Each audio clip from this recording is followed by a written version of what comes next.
Hello and welcome back to the channel. My name is Krashy, and today we're going to be diving into the NAW Dreamhack Finals with 100 Thieves ARKHRAM, who, I mean, what do you even say? This guy absolutely crushed it. Let's look at the leaderboard really quickly. 509 points over second place at 345. Look, I'm not going to pretend like I can do that kind of math that quickly, but this kid is insane. 8 matches played, 1 victory royale, 3.5 average eliminations, an average placement of 6.8 with an average placement of 63, or an average points of 63.6. This is the best performance I've seen in a while, especially coming out of solos. And I don't know, man, it's West, so you can have your reservations all you want, but there were some crazy players in this, especially coming from the NA East region as well. But let's go ahead and dive into the match history, because I want to go ahead and take a look at this, get some of the context, and then we're going to go straight into the game. So game number 1, 5 eliminations, first place. Probably going to be watching that game. Game number 2, 5 eliminations, 5th place. 3 eliminations, 4th place. 4 eliminations, 7th place. 4 eliminations, 5th place. Oh my god. Games 1 through 5 are absolutely insanely consistent. Amazing eliminations and amazing placement. Game 6, 27th place, unfortunately, with 1 elimination. 2nd place with 4 eliminations, and 3rd place with 2 eliminations. If this isn't one of the best match histories I've ever seen, I don't know what to say. But let's go ahead and jump into game number 1. Alright, so we have just left the bus with 100 Thieves ARKHRAM, and we're going to be going ahead and taking a look at this bus route. It's going to be this north to south bus route, as well as jumping into the battle map to kind of see the zones and take a look at this rotation. So ARKHRAM going to be landing at the rig down here by the Fortilla, and he's actually getting this mostly uncontested. And when I say mostly uncontested, there's a little player right over here, so he's getting this whole little island, this spot right here, uncontested, and we see the zone is going to be pulling southeast and actually closing over here near the mountains, kind of up by Caddy and in this area. So ARKHRAM, this first zone is right here. We don't see ARKHRAM push himself straight into the center of the zone. No, we see him actually rotate around the back towards the mountains and playing off that southern edge. So we're going to be paying attention to how he loots up, how he mats up, where he's looking to get some of those hard mats, and ultimately what the decisions are behind this rotation. So let's go ahead and jump into it. Probably going to go on ahead and watch gameplay at like max speed while he's looting, and then when we see some noteworthy things, we'll go ahead and take a look at that. So ARKHRAM again going to be landing here at the rig, completely uncontested, scouting around a little bit as well, and this is going to be a lot of free loot, guaranteed epic item, as well as a launch pad. So, you know, just landing at a position like this already is really going to set him up for you know, a pretty decent game, at very least just by having that launch pad. So again, all of this is just going to be watching how he loots and seeing some of the decisions that he makes as a player, you know, whenever playing in a tournament, especially a finals caliber tournament. So instantly getting that full shields, has, you know, an amazing inventory. All he could really need here is weapon upgrades as well as more shields. He's going to go ahead and throw that 1 mini ahead of himself and throw that big pot. So now he's got 4 minis he can choose from. He's definitely going to keep those splashes. And the main thing to note here early game is not just the loot path, but also the material gain. And this area has plenty of metal. He's literally going to walk away from this spot with full metal. And he finds himself an upgrade on that shotgun and AR as well. Pretty good ammunition. And we're going to be watching him rotate around the edge of the map here as well, looking for these hard materials. This is going to be a big focus that you see from a lot of these players. You don't want to be trying to find your hard materials later in the game. You want to see if you can get those the best that you can. And actually, he might be looking to third party this potentially. Oh, just finding a little bit of storm tag, so sees that player out on the edge. But again, not going to overly commit to this. I actually kind of maybe slow this down a little bit. But this is where he's going to go on foot, not going to go ahead and rotate, you know, using that boat or anything like that. But ARKHRAM has got full materials. And this is a game, right? Like, he's got 200 AR rounds, and he's rotating in here. He might look for this first fight. He may not even know that this player's here. Player's actually going to box up, and look, ARKHRAM doesn't have to force this. He doesn't have to do anything. He's just going to build away. I don't imagine that he'll sit here too long, but even if he does, this is just first zone positioning, right? Let's go ahead and slow this down to normal speed. Sitting comfortably inside the zone, there's not too much of a reason to go much deeper, and the main reason being that first zone can shift anywhere. And I think it'd be better for a player not to overly focus center zone on the first zone than maybe a little bit later on. So let's go ahead and speed back up again. And again, the first thing to note is that, you know, he's found himself a comfortable position on top of this height, and even looking for tags here potentially. Just whatever he can do to find some kind of Storm Surge tags while being in a decent position. And we're looking at the materials. He's used 20 wood, but if you guys know anything about Fortnite, farming wood is very, very easy. So let's go ahead and pause here for a second. We have this new zone. It's shifted southeast, which is a great zone for Arkhram considering his positioning. He doesn't have the congestion of being anywhere near the center zone, so he didn't beeline it straight to the center zone. And ultimately, his goal for that first zone was to have maximum materials, find himself in a pretty comfortable position, and that meant like getting the high ground on the mountain. That meant having the ability to peek over and find tags. Whatever the case may be, Arkhram is in a very good position, and this zone is a very good zone pull. Probably the second best zone pull he could have gotten, on top of being over him right here. Because if he got the zone right here, he wouldn't move at all. So, all right, so we're gonna watch Arkhram, who hasn't decided to move yet, but it looks like that's going to be what's happening. But looking for some tags and great damage. And again, he doesn't have to commit to that fight because there's just really no reason to. The main goal being to just get into the new zone. He is getting shot at a little bit, and now he's going to have to refill that wood. Oh, I think he accidentally auto-popped that crash pad, which is a little unfortunate. If anything, it's just a minor inconvenience, but we're going to go ahead and speed up. And again, this is why you want to be using your wood for those first zones, those first rotations, anytime you're blocking yourself from damage or whatever the case may be. And even again, pausing, looking for some tags, and he's really just messing with Godku here.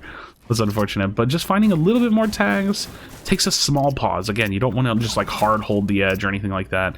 And he's already got his wood back up to maximum, and this is the rotation that we're looking for. I'm going to go ahead and slow down a little bit.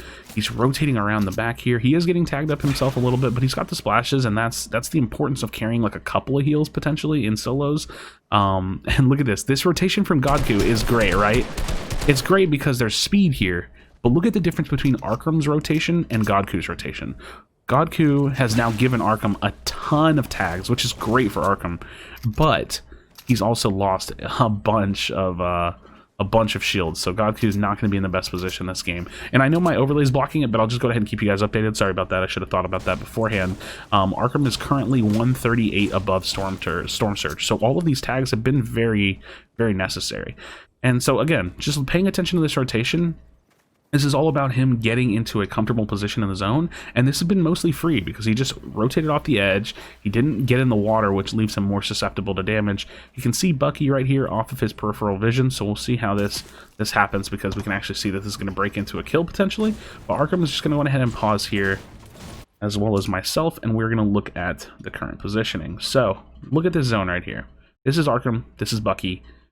Almost dead center of the zone, and this is where he looked to focus.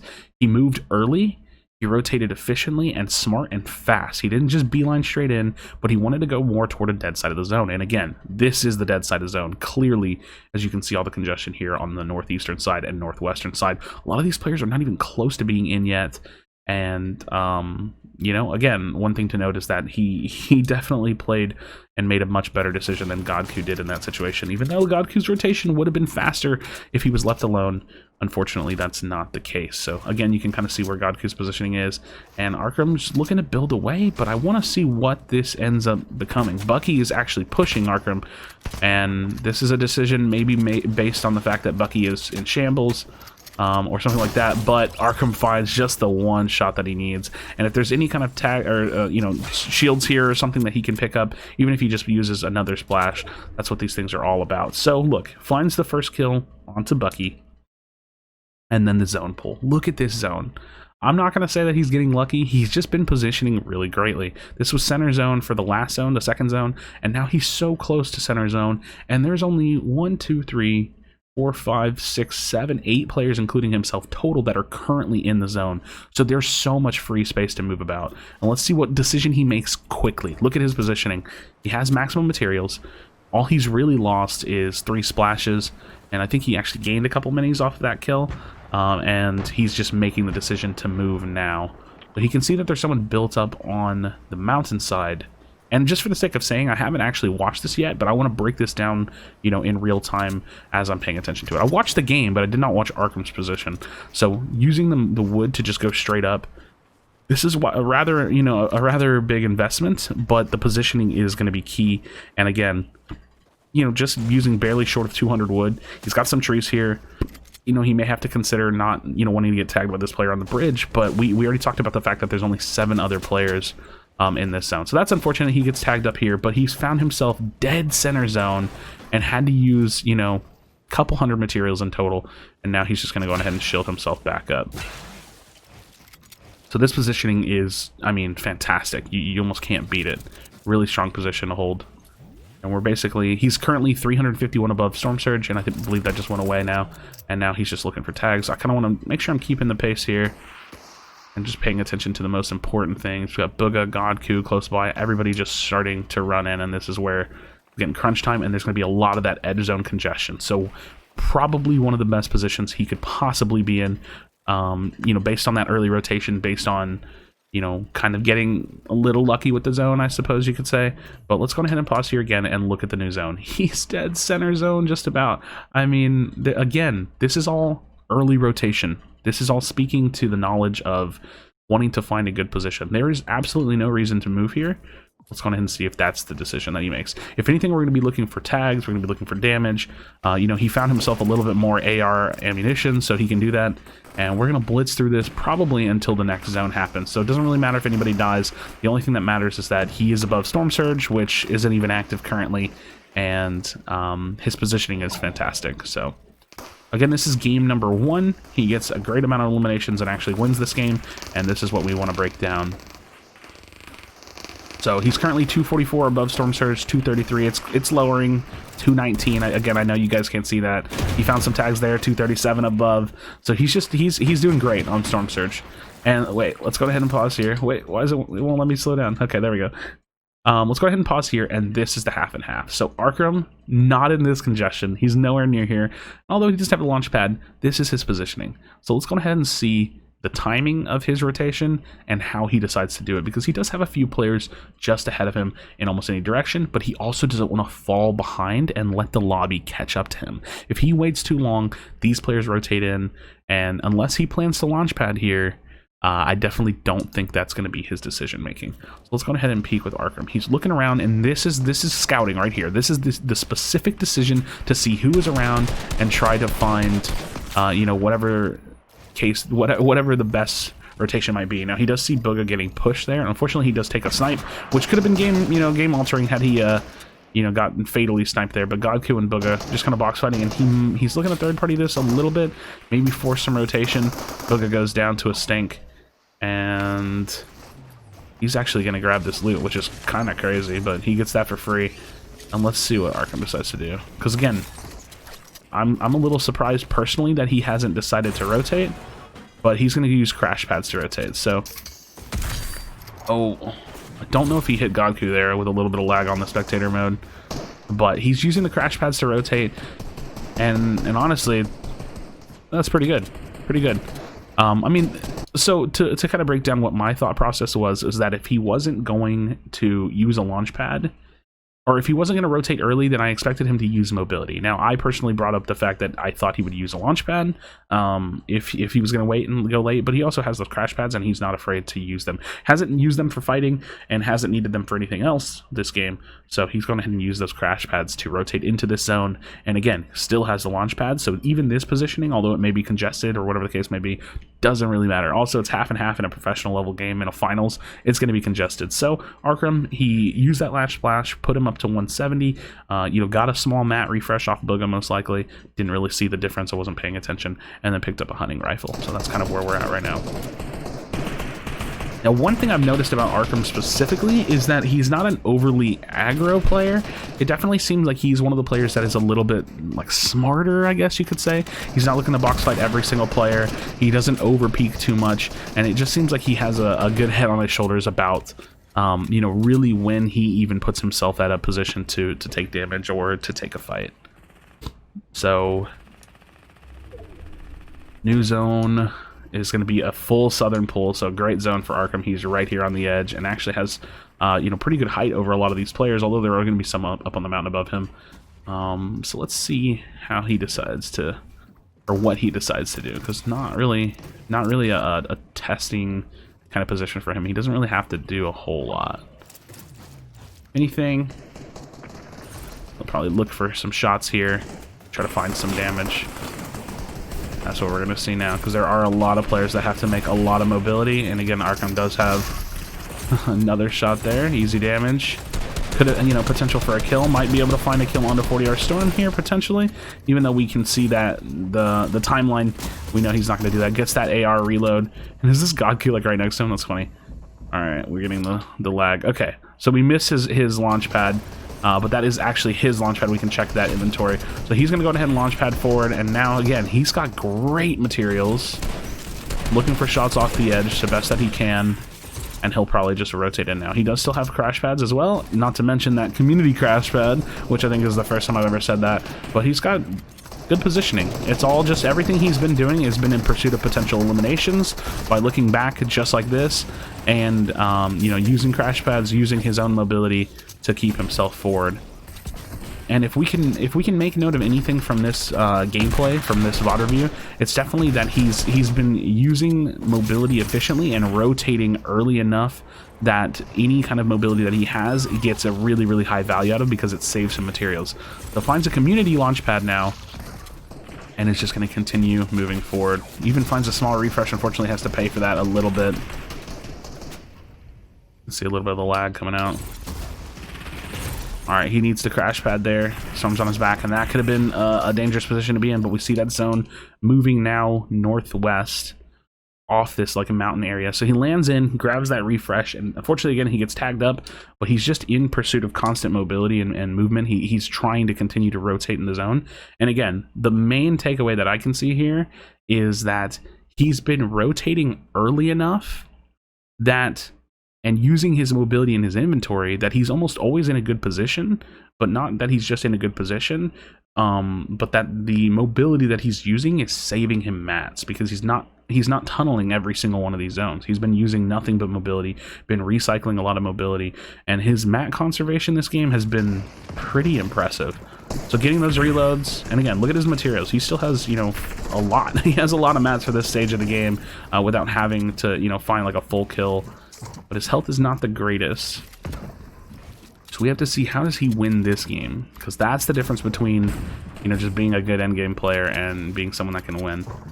Gonna go ahead and waterfall down a little bit, but he actually covers himself. So he expends a little bit of mats there. Finds a shot on divert, which could be a big refresh. At this point in the game, this is the section of the game where I expect a player of Arkhram's caliber to know and understand that at just above 300 materials and only 2 crash pads, a play needs to be made. His health is low, you know, just a little over 100, 113 total HP, and you know, he has to make a play if he wants to win the game. And you know, he could just ride this one out, right? He could ride it out and get as far of placement as he wants, or as he can with the resources that he has, but that does not build a trajectory for a win. This elimination is going to give him the health refresh. Unfortunately, he won't get any of those mats. Well, okay, I lied. Going to take the little bit of storm tanking, so he doesn't quite get that much health off of it, and he actually didn't find that many mats, but small mat refresh, a little bit of a gamble and an investment to push himself back into the storm, but not bad. Box fighting a little bit here, and again, this is the position where a talented player knows that they need to make a play. So this is our zone here, northeast up on the water, just for context. Again, talented player, professional player, knows that he has to make a play here. Gonna go ahead and use that crash pad. Looks to take the high ground. He's gonna do that with a crash pad. Perfect. It uses the mini. And again, in the same position, but he doesn't have a ton of build, so he has to take this easy. We see Scented just below him. That's gonna be EMAD-GG as a beast. And that's his last build. No more builds. Arkhram 2 eliminations on the high ground. We know he wins this game. And he hasn't quite had the impact frag that he wants or the mat refresh that he was looking for. So how does he win this game? Looking to hold the shot, but he's continuously just playing off the high ground. Apparently, or you know, soon enough someone's going to show themselves, or he's going to find his opening. One more crash pad, again, jumping off the high ground every second that he can. And this is the position where at any point someone could jump in his face. He needs to get the mats, finds 2 kills quickly. Oh, that could have been the end of the game for Arkhram. This is a crazy position, and I've seen this end game off of the finish, off the replays. So what a crazy end game. Honestly, this just worked out for Arkhram. Let's go ahead and take it back, and we're going to watch this again. So when you're complete shambles, the charge shotgun's great, right? Like you don't have any materials, and he's just doing everything he can to use every build and every position to stay on the high ground. And there's a pretty important point where he's right above Furious that I want to make note of. So he's constantly holding that charge shotgun out. This is no longer, the materials and what he's standing on is no longer in his control. Every second that he stands on somebody else's build is a decision that they could make to try to cut him in and to find a kill. So look at this, holding the charged shotgun. Doesn't matter if he's making noise, it doesn't matter where he's standing. He knows that it's going to come down to a 50-50 shot. And look, he's going to hold, and eventually Furious actually doesn't contest ARKHRAM. He's running from 40R Storm, and ARKHRAM just finds the finishing shot. Now, ARKHRAM most likely can tell, based on the context, that Furious was running from a player, so he knows 40R Storm's here, but he also needs the materials. So again, this could have been the end of the game right here on this right-hand peak against 40R Storm, but he lands the shot, and this is ultimately what gets him the win. And he still took the shot as well. And even getting a big shot from this last player here, who is Medusa, I think. I forget who this is, Little or Jay. It's Jay. So this last kill kind of just lines up for him as he blocks the wall there, and when he blocks that wall, that pretty much guarantees his win, because even if he can break through this wall, he finds the elimination. So the key takeaways. Let's go ahead and think about the key takeaways. Rotating early is the biggest takeaway that we can find here, because he found himself in a great position with minimal effort. He didn't have to worry about, the congested edge of zones. He was constantly in the center zone whenever it mattered. And that was, a little bit of luck on that southwestern pool, or southeastern pool rather. But he rotated early enough and used the mobility that he had in his inventory enough to keep his material usage high. And that also means taking pauses, looking for tags on people, and then reusing the mobility that they used. He reused a community launch pad twice, I think. Maybe it was just one time. Use a community launch pad, use somebody else's crash pad, and then every time he looked for his refreshes, it actually kind of costed him a couple times, but he was able to keep himself going a little bit further. So material, like conservation, is huge. You actually using the mobility you have. Do not die with mobility. It's just the most important thing. And then rotate. So that's the main takeaways that I find from this gameplay specifically. He kind of made it happen. He really did make a play here in the very last little bit. I could see him getting fourth, anywhere between fifth and first here. But he played it well, and he landed the shots, which is ultimately another thing that just needs to happen when you're playing competitive Fortnite. But a pretty amazing performance coming out from ARKHRAM. Again, an amazing endgame performance from him, but ultimately the overall match history was just absolutely insane. So thanks for watching this video. Hopefully it was pretty decently entertaining, and we learned some things. I know I definitely did, at least off just the way he plays that first to second zone, where he looks to position, and then how effective he is at rotating early and using the mobility to rotate. So thanks for watching this. Definitely leave a like and a comment down below. Subscribe to the channel. And I appreciate you checking out this video. I'll see you on the next one.